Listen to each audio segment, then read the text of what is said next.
ಪ್ರಭು ಶ್ರೀರಾಮಚಂದ್ರ ನಮ್ಮ ಸಂಸ್ಕೃತಿಯ ಪ್ರತೀಕ, ನಮ್ಮ ದೇಶದ ಮಹಾಪುರುಷ.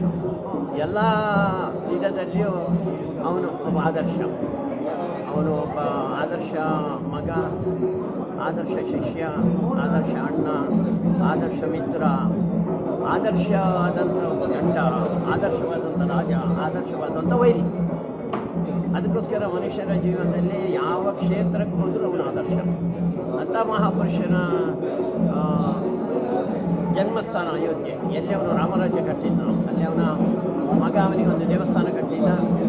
ಅದಾದ ಮೇಲೆ ಅದರ ಜೀರ್ಣೋದ್ಧಾರ 2000 ವರ್ಷಗಳ ಹಿಂದೆ ವಿಕ್ರಮಾದಿತ್ಯ ಚಕ್ರವರ್ತಿ ನಿರ್ಮಾಣ ಮಾಡಿದ.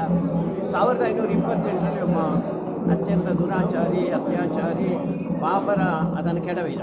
ಅಲ್ಲೊಂದು 3 ಗುಂಬಜ್ಜನ ಕಟ್ಟಡವನ್ನು ಕಟ್ಟಿದ. ಅದಾದ ಮೇಲೆ ಸ್ವಾತಂತ್ರ್ಯ ಸಿಕ್ಕುವಲ್ಲಿವರೆಗೆ ಒಂದು 73-74 ಬಾರಿ ಯುದ್ಧಗಳಾಗಿದೆ. ಒಂದು 3.25 ಲಕ್ಷ ಜನ ಹಿಂದೂಗಳ ಬಲಿದಾನ ಆಗಿದೆ. ಆದರೂ ನಮಗೆ ಸಿಗಲಿಲ್ಲ. ಸ್ವಾತಂತ್ರ್ಯ ಬಂದ ಮೇಲೆ ನಮಗೆ ಸಿಗಬೇಕಾಗಿತ್ತು, ಅದು ಸಿಗಲಿಲ್ಲ. 83ರಲ್ಲಿ ಅದರ ವಿರುದ್ಧ ಒಂದು ದೊಡ್ಡ ಆಂದೋಲನ ಸಂಘದ ಎಲ್ಲ ಸ್ವಯಂ ಸೇವಕರು ಸೇರಿ ವಿಶ್ವ ಹಿಂದೂ ಪರಿಷತ್ತಿನ ನೇತೃತ್ವದಲ್ಲಿ ಹೋರಾಟ ನಡೆಯಿತು. 89ರಲ್ಲಿ ಶಿಲಾನ್ಯಾಸ, 90ರಲ್ಲಿ ಮೊದಲನೇ ಕಾರ್ಯಸೇವೆ, 92ರಲ್ಲಿ ಎರಡನೇ ಕಾರ್ಯಸೇವೆ. ಎರಡನೇ ಕಾರ್ಯಸೇವೆ ಯಾವುದಿದೆ ಅದು ನಮ್ಮ ಹಿಂದೂ ಸಮಾಜದ, ನಮ್ಮ ದೇಶದ ಇತಿಹಾಸದಲ್ಲಿ ಚಿನ್ನದಕ್ಷರದಲ್ಲಿ ಬರೆಯುವಂಥ ದಿನ. ಯಾಕೆಂದರೆ ಹಿಂದೂ ಸಮಾಜ ಅಂದರೆ ಒಂದು ಹೇಡಿ, ದುರ್ಬಲ, ಷಂಡ ಸಮಾಜ ಅಂತ ಹೇಳುವಂಥ ಮಾತು ಇತ್ತು.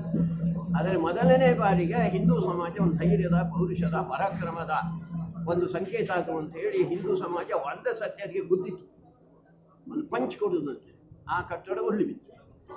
ಅದು ಶಕ್ತಿಯ ಒಂದು ಪ್ರದರ್ಶನ. ಅದು ಈಗ ನಾವು ಒಂದು ಭಕ್ತಿಯ ದರ್ಶನ ಮಾಡ್ತಾ ಇದ್ದೀವಿ. ಆವಾಗ ಒಂದು ಕೆಲವು ಜನ ಮಾತ್ರ ಅದರಲ್ಲಿ ಸೇರಿಕೊಳ್ಳುವಂಥ ಅವಕಾಶ ಸಿಕ್ಕಿಲ್ಲ.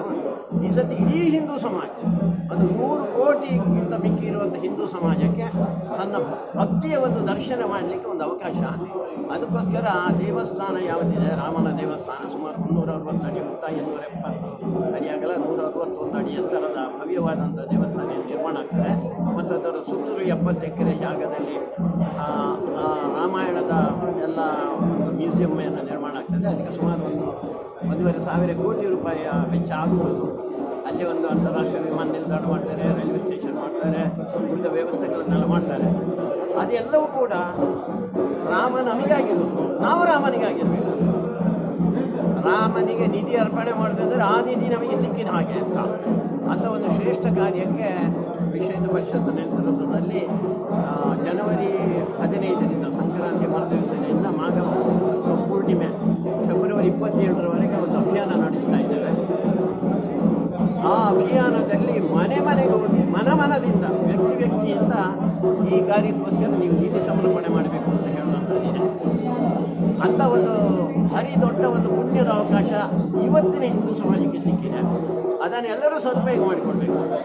ಅವತ್ತು ಕಾರ್ಯಸೇವೆಯಲ್ಲಿ ನಮಗೆ ಹೋಗಿ ಕೆಲಸ ಮಾಡಲಿಕ್ಕೆ ಆಗದಂಥ ಎಲ್ಲ ವ್ಯಕ್ತಿಗಳಿಗೂ ಕೂಡ ಇವತ್ತು ಮನೆಗೆ ಹೋಗುವಂಥ ಒಂದು ಅವಕಾಶ ಸಿಕ್ಕಿದೆ. ಅದಕ್ಕೋಸ್ಕರ ಮನೆಗೆ ಹೋಗಬೇಕು. ನಮಗೆ ಹೋಗ್ಲಿಕ್ಕೆ ಆಗಲಿಲ್ಲ ಅಂದರೆ ನಾವು ಧನ ಸಹಾಯ ಮಾಡಬೇಕು. 10 ರೂಪಾಯಿ ಕೂಪನ್ ಇದೆ, 100 ರೂಪಾಯಿ ಕೂಪನ್ ಇದೆ, 2000 ಮಿಕ್ಕಿ ಎಷ್ಟು ಕೊಡೋದಾದರೂ ರಶೀದಿ ಇದೆ. ಈ ರೀತಿಯಲ್ಲಿ ರಾಮನ ಕಾರ್ಯಕ್ಕೋಸ್ಕರ ನಮ್ಮದು ಅಂತ ಹೇಳುವಂಥ ದೃಷ್ಟಿಯಿಂದ ಆ ನಿಧಿ ಸಮರ್ಪಣಾ ಕಾರ್ಯಕ್ರಮ, ಅದರ ಉದ್ಘಾಟನೆ ಈಗ ಪೂಜ್ಯ ಒಡಿಯೂರು ಶ್ರೀಗಳವರು ಮಾಡುವರಿದ್ದಾರೆ. ಅದಕ್ಕೋಸ್ಕರ ಎಲ್ಲ ಜನ ಇದರೊಟ್ಟಿಗೆ ಸೇರಿಕೊಂಡು ಒಂದು ರಾಮರಾಜ್ಯ ನಿರ್ಮಾಣ ಮಾಡೋದು. ಅಲ್ಲಿ ಬರೀ ರಾಮನ ಪ್ರತಿಷ್ಠೆ ಮಾತ್ರ ಅಲ್ಲ, ಅಲ್ಲಿ ರಾಮರಾಜ್ಯ ನಿರ್ಮಾಣ ಆಗಬೇಕು ಅಂತ ಹೇಳುವಂಥ ಕನಸಿನ ಜೊತೆಯಲ್ಲಿ ಅದು ನನಸಾಗಲಿಕ್ಕೆ ನಾವೆಲ್ಲರೂ ಒಟ್ಟಿಗೆ ಸೇರಿ ಪ್ರಯತ್ನ ಮಾಡೋಣ.